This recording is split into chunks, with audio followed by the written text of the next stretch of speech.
رات کے اندھیرے میں ایک لڑکی سنسان سڑک پر بھاگ رہی تھی۔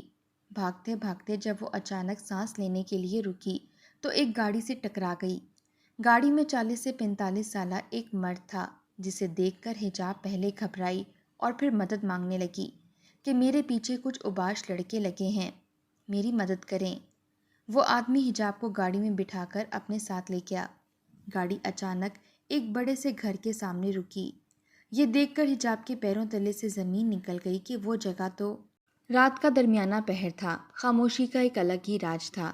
ارد گرد جنگل اور درمیان میں سنسان سڑک پر ایک لڑکی اندھا دھند بھاگ رہی تھی۔ بھاگنے کی وجہ سے اس کی چادر سر سے ڈھلک کر شانوں تک آ گئی تھی۔ اس خاموش سدا ماحول میں سڑک پر پیدا ہوتے اس کے پیروں کی چاپ نے خاموشی کو توڑا تھا۔ اس اکیلی لڑکی کے پیروں کی آواز نہیں تھی، پیچھے 3-4 مزید لوگوں کے قدموں کی آواز بھی تھی۔ لڑکی بھاگ بھاگ کر تھک گئی اور سڑک پر سانس لینے کے لیے رکی۔ اب مکمل خاموشی تھی۔ لڑکی نے پیچھے مڑ کر دیکھا، وہاں پر کوئی آواز نہیں تھی، لیکن کچھ ہی دیر میں اسے قدموں کے ساتھ ساتھ کچھ آوازیں بھی سنائی دیں۔ وہ دوبارہ بھاگنے کے ساتھ ساتھ پیچھے مڑ کر بھی دیکھ رہی تھی۔ اسے تیز بھاگنا تھا، ورنہ ممکن تھا وہ اس تک پہنچ جاتے۔ لڑکی جو پیچھے دیکھتی بھاگ رہی تھی کہ سامنے سے آتی گاڑی سے ٹکرائی اور نیچے گری۔ وہ تو شکر تھا کہ گاڑی والے نے بر وقت بریک لگائی۔ جلدی سے باہر نکلا۔ وہ کوئی 40 سے 45 سالہ مرد تھا۔ وہ لڑکی کی جانب بڑھا اور اسے شانوں سے تھام کر اٹھایا۔ بولا، معذرت خواہ ہوں، آپ کو چوٹ تو نہیں لگی؟ لڑکی نے نفی میں سر ہلایا۔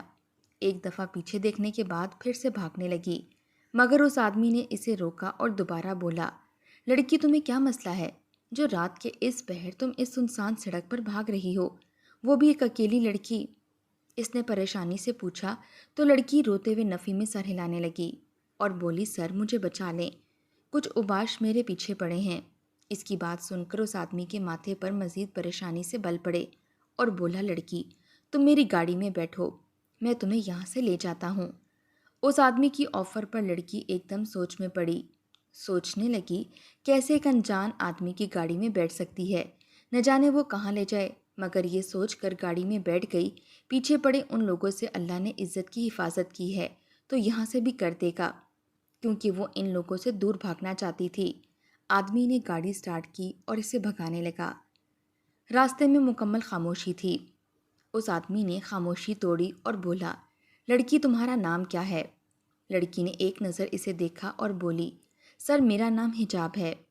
وہ لوگ تمہارے پیچھے کیوں پڑے تھے؟ آدمی نے پوچھا، اور تم کہاں سے ہو؟ اس وقت یہاں کیا کر رہی تھی؟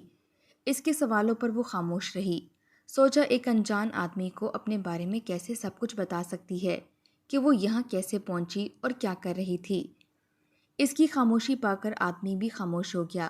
تھوڑی ہی دیر میں اس نے گاڑی ایک بڑے سے گھر کے سامنے روکی اور حجاب سے بولا، آؤ اندر چلتے ہیں۔ حجاب کو شدت سے اپنی غلطی کا احساس ہوا۔ سوچا کہیں وہ غلط جگہ تو نہیں آ گئی جہاں سے وہ بھاگ کر آئی ہے، کیا اسی طرح اس کی عزت کا یہاں بھی سودا کیا جائے گا؟ بہرحال اور کوئی چارہ نہیں تھا۔ وہ باہر نکلی اور اپنی چادر درست کرتے ہوئے اس آدمی کے پیچھے اپنے قدم لینے لگی۔ اندر داخل ہوئے تو وہاں پر ایک بہت بڑا ہال تھا۔ اس آدمی نے کسی کو آواز دی۔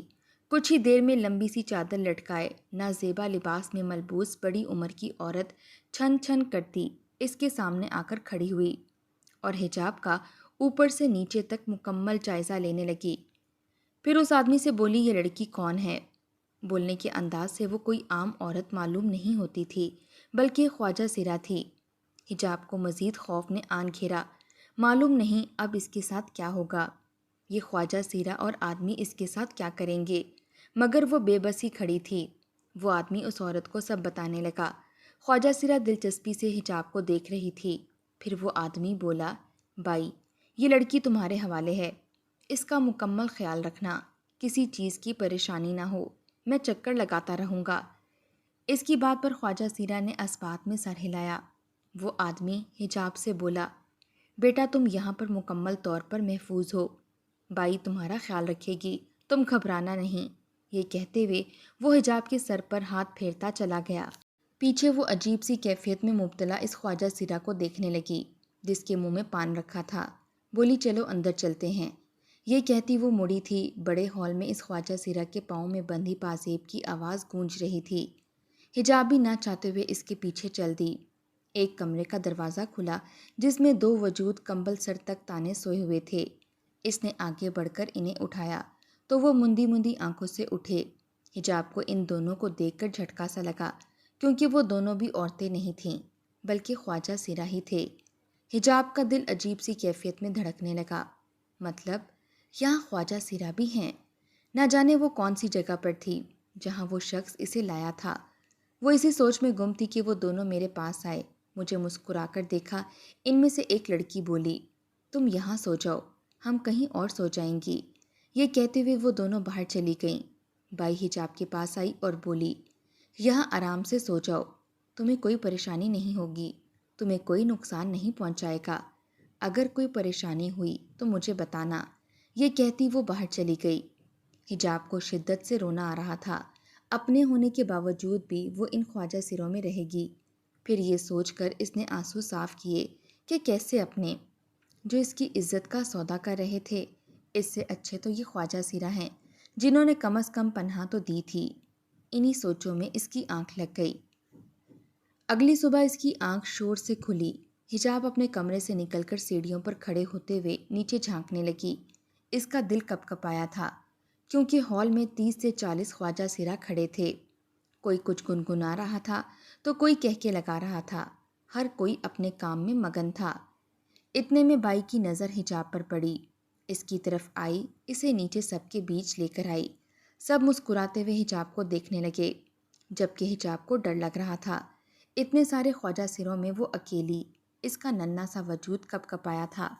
مگر بائی جس جس سے اس کا تعارف کرواتی وہ سب اسے سلام کرتے۔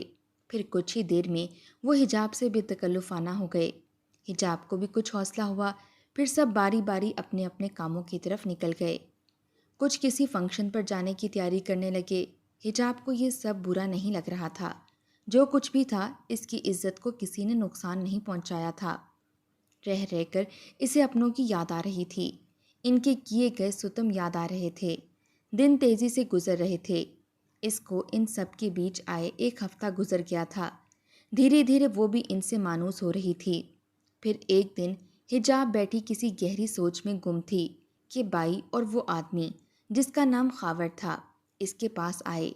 خاور نے حال وغیرہ دریافت کیا۔ حجاب نے مسکرا کر جواب دیا۔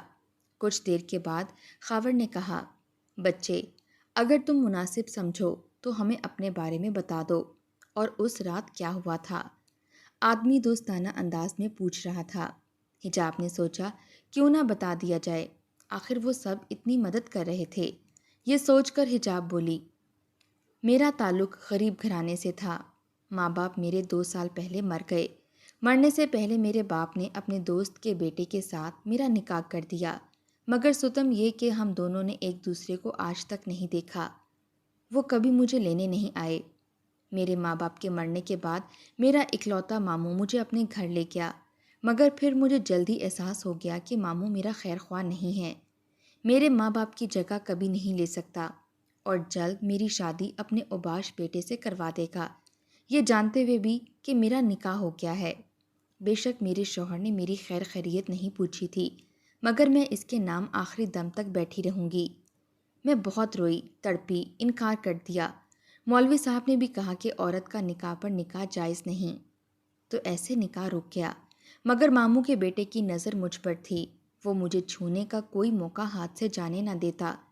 ایک رات وہ اپنے دوستوں کے ساتھ شراب پی کر آیا اور میرے ساتھ بدتمیزی کی۔ وہ تو شکر تھا کہ وہ سب نشے میں تھے۔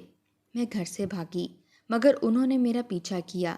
پھر اللہ نے آپ کو میرا مسیحا بنا کر بھیجا۔ اللہ کے بعد میں آپ کی شکر گزار ہوں۔ وہ روتے ہوئے سب بتا رہی تھی۔ بائی کی آنکھیں بھی نم تھیں۔ اس کمسن لڑکی پر ہوئے ستم کو سن کر خاور صاحب نے لڑکی کی سر پر ہاتھ رکھا اور بولے، بیٹا اب تم یہاں رہو گی، یہ سب تمہارے خیر خواہ ہی ہیں، کوئی پریشانی ہوئی تو بائی کو بتا دینا، میں بھی تمہاری خیر خیریت کے لیے آتا رہوں گا۔ اس کی بات سن کر حجاب نے روتے ہوئے اسبات میں سر ہلایا۔ بائی بولی، بچی، یہاں سب میرے بچوں جیسے ہیں۔ کچھ کو خواجہ سیرا کا خطاب دے کر گھر سے نکال دیا، ان کو خاور نے پناہ دی اور میں نے اپنی اولاد سمجھ کر پالا۔ کیا ہوا، اب یہ خواجہ سیرا ہیں، مگر دوسرے انسانوں سے زیادہ جذبات رکھتے ہیں۔ آج سے تو بھی میری بچی ہے۔ اس کی بات سن کر حجاب نے ان کا ہاتھ تھاما اور شکریہ ادا کرنے لگی۔ بولی اگر آپ اجازت دیں تو میں ان سب کے ساتھ جانا چاہتی ہوں، اپنے لیے 4 پیسے خود کمانا چاہتی ہوں۔ آپ نے مجھے پناہ دی، شکر گزار ہوں، مگر میں خود بھی کچھ کرنا چاہتی ہوں۔ مجھے کوئی شرمندگی نہیں ہوگی کہ میں خواجہ سرا کے ساتھ نکلوں۔ خاور اور بائی نے اسے روکنا چاہا، مگر حجاب کی منت سماجت سے وہ دونوں بھی مان گئے۔ پھر حجاب نے ان کے ساتھ جانا شروع کیا، مگر ہفتے میں 2-3 بار جاتی۔ پہلے پہل اسے گھبراہٹ ہوتی، مگر اب وہ کسی پر بوجھ نہیں بن سکتی تھی۔ پھر 4-5 دفعہ جانے کے بعد اس کی گھبراہٹ ختم ہوئی۔ وہ خواجہ سرا کئی محفلوں یا گلیوں سڑکوں پر جہاں بھی اس کے ساتھ ہوتے اس کا خیال رکھتے۔ پھر ایک روز بائی نے حجاب سے کہا کہ ایک امیروں کے ہاں بیٹا ہوا ہے، وہاں جانا ہے، تم بھی ہمارے ساتھ جاؤ گی؟ میں بھی ہوں گی۔ اس بات پر وہ راضی ہو گئی اور رات کی محفل کے لیے تیار ہونے لگی۔ کچھ ہی دیر میں سب ایک بڑے عالیشان گھر میں موجود تھے، جہاں پر کوئی اپنے اپنے انداز سے بڑا امیر ظاہر ہو رہا تھا۔ خواجہ سرا جس کے لیے وہاں گئے تھے وہ کرنے لگے۔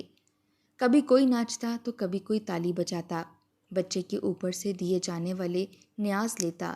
ان میں سے ایک لڑکا جو کب سے یہ سب دیکھ رہا تھا، لڑکے کی نظر اچانک حجاب پر پڑی اور ٹھہر سی گئی، مگر کچھ توقف کے بعد فوراً نظریں جھکا گیا۔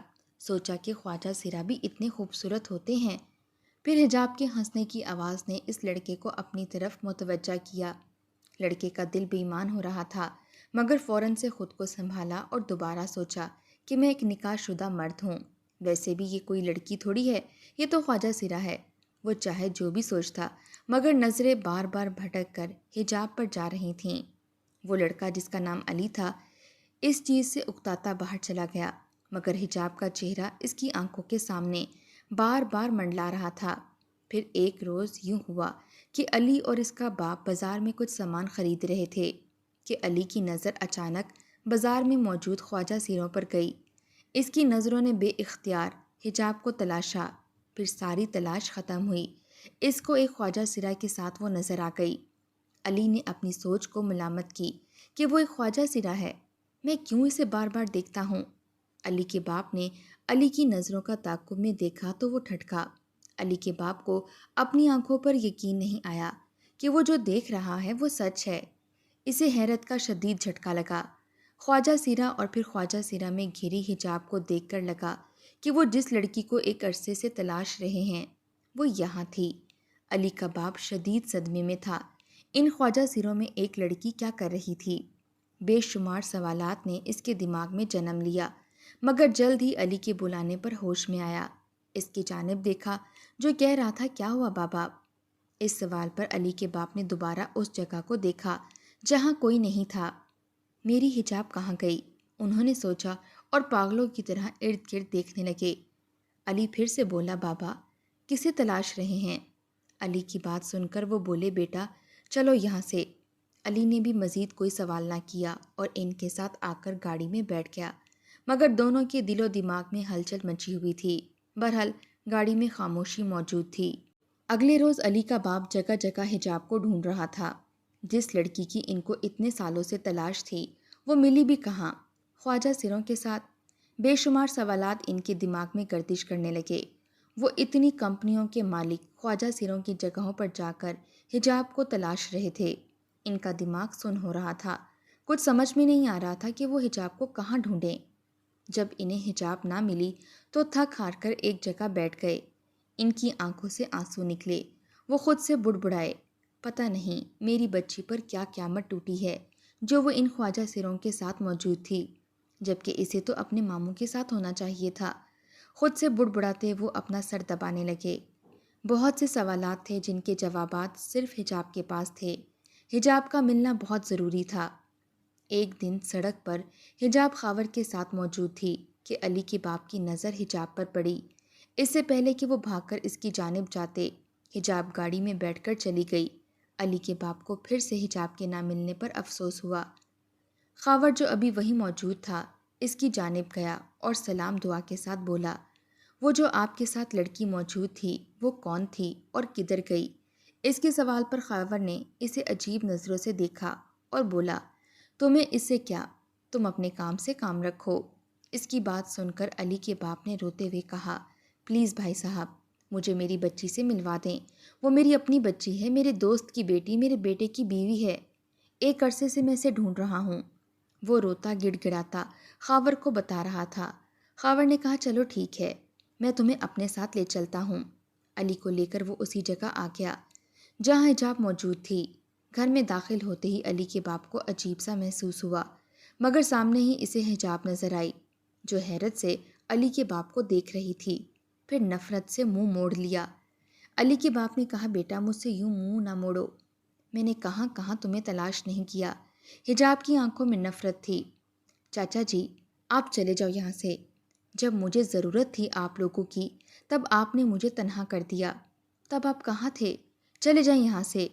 ایک بار بھی مجھے لینے نہیں آئے، وہ روتے ہوئے بول رہی تھی۔ اس نے حیرت سے حجاب کی طرف دیکھا اور بولا، بیٹا تمہارے ماں باپ کے مرنے کے بعد میں روز تمہارے ماموں کے پاس آتا تھا، مگر کبھی وہ کہتے کہ تم کسی دوست سے ملنے گئی ہو، کبھی کچھ کہتے۔ تمہارے لیے میں اتنے تحفے لاتا تھا جو تمہارے ماموں اور ممانی کو دیتا کہ تمہیں دے دیں۔ وہ ہر دفعہ کہتے میرا پیغام تمہیں پہنچا دیتے ہیں، بس تم ہی راضی نہیں ہو۔ وہ حیرت سے ہر چیز بتا رہے تھے کہ حجاب کو اپنا سر گھومتا ہوا محسوس ہوا۔ اس کے ساتھ شروع دن سے دھوکا ہو رہا تھا اور اسے علم ہی نہیں تھا۔ بیٹا تم یہاں کیسے پہنچی؟ اب کی بار دل میں سوال پیدا ہوا۔ حجاب نے روتے ہوئے سب بتایا۔ علی کے باپ کو اپنا بوجھ ہلکا محسوس ہونے لگا۔ وہ اپنے دوست کا قرض دار تھا، اس کو علم ہی نہیں تھا کہ اس کی بیٹی کے ساتھ کیا کیا ہو رہا ہے۔ بیٹا اب میں تمہیں اپنے ساتھ لینے آیا ہوں، مجھے انکار کر کے مایوس نہ کرنا، علی کا باپ منت کرتے ہوئے بولا۔ تو حجاب بائی اور خاور کی طرف دیکھنے لگی جنہوں نے مسکرا کر اسبات میں سر ہلا دیا۔ حجاب نے مسکرا کر خاور کے ساتھ جانے کی رضامندی دی اور پھر بائی، خاور اور باقی سب سے مل کر ان کے ساتھ روانہ ہو گئی۔ علی کے باپ نے خاور کا شکریہ ادا کیا اور کہا کہ میں مشکور ہوں آپ کا جو آپ نے میری بیٹی کی حفاظت کی۔ علی کا باپ حجاب کو اپنے گھر لے آیا۔ علی کو آواز دی تو وہ اپنے باپ کی آواز سن کر ان کے پاس آیا، مگر حجاب کو دیکھ کر اسے پہلے جھٹکا لگا، پھر نظریں چرائیں کہ وہ یہاں کیا کر رہی ہے۔ بیٹا یہ ہے تمہاری دلہن، علی کا باپ بولا۔ تو دونوں نے ایک دوسرے کی طرف دیکھا۔ علی جلدی سے بولا، بابا یہ آپ کیا کہہ رہے ہیں؟ یہ تو خواجہ سرا ہے، ایک خواجہ سرا میری دلہن کیسے ہو سکتی ہے؟ میں ایسا ہرگز نہیں ہونے دوں گا۔ اس کی بات سن کر حجاب شرما سی گئی، جبکہ علی کا باپ اسے سب بتانے لگا۔ اب شرمندہ ہونے کی باری علی کی تھی۔ سب سننے کے بعد اس نے حجاب کی طرف ہنس کر دیکھا اور اپنے رب کا شکر ادا کیا کہ جو لڑکی اسے یاد آتی تھی یہ تو نہ کوئی خواجہ سرا تھی اور نہ ہی کوئی غیر لڑکی تھی، بلکہ اس کی اپنی بیوی تھی۔ اسے بہت خوشی ہوئی۔ اللہ کا شکر ادا کرتے ہوئے وہ تھکتا نہیں تھا۔